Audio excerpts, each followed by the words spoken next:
د رمضان د میاشتې د وتو نه بعد خو یو مشهوره مسله ده.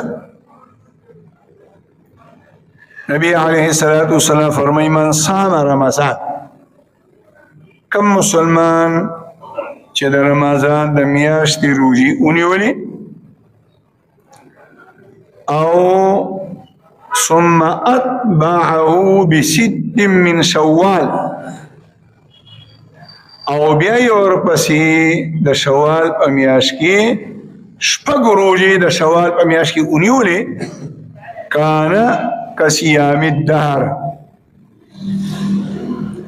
نو د رمضان د میاشتې د روژو سره دی چې د شوال د میاشتې د شپږ نفلي روژې یوځای کړلې، نو د دې دا برکت دی.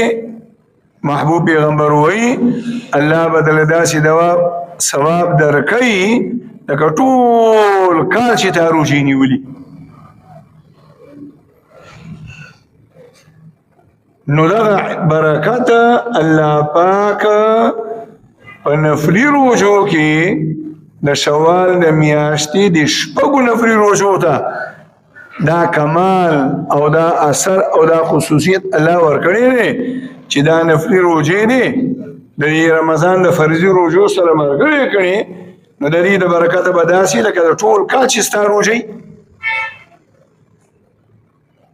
ځکه قرآن کې الله وایي من جاء بالحسنه فله عشر امثالها، دا د الله قانون او دا قرآن قانون دی. نو د یو رمضان د میاشت دا د لسو میاشتو برابره شوه، لس میاشتې دا شوي او د شپږو له چې په لسو کې ضرب ورکړي نو دو میاشتې دا شوي، نو دوه او لس څو شوي؟ دولس میاشتې د کال شو.